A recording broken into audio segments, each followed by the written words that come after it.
Mais comment les chers attirent-ils les filles à leur fête? Ils ne cherchent pas de mannequins dans la rue. Ils ont tout un réseau d'assistants, agents, chasseurs de tête, managers. Ces personnes fouillent Instagram et d'autres réseaux sociaux à la recherche de beauté longiligne, aux mensurations parfaites. Le schéma est simple, mais parfaitement rodé. D'abord, un message arrive. « Salut, tu nous corresponds. Il y a du travail à Dubaï. » Ensuite, quelques photos de fête où des filles en robe de soirée posent devant des palmiers et des yachts. Puis, un appel avec les détails.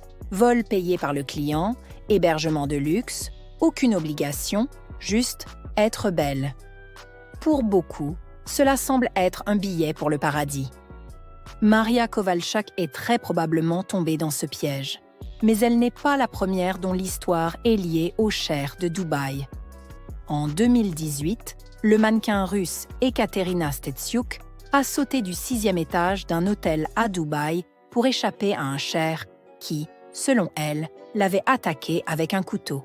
En 2021, un scandale éclate autour d'une fête nue à Dubaï organisée par l'homme d'affaires ukrainien Vitaly Greshin. Les participantes ont été expulsées du pays. Mais quel est le lien entre tout cela et le prince héritier Hamdan, ainsi que le souverain de Dubaï, le cheikh Mohammed Al Maktoum? L'histoire de Maria a attiré l'attention sur des agences qui prétendent, officiellement, envoyer des filles aux soirées de l'élite arabe.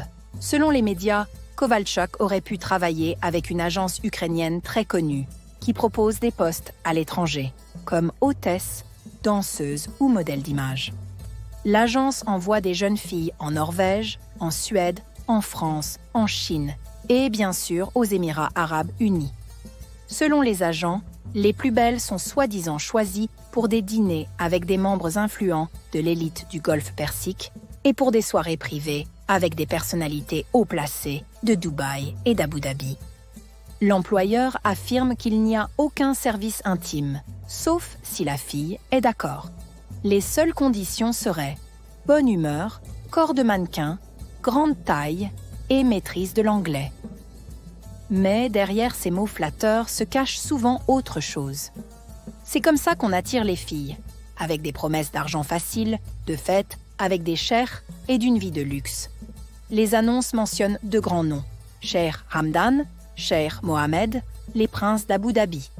Très probablement, ces hauts personnages ne savent même pas que leurs noms sont utilisés pour donner du prestige à ces offres.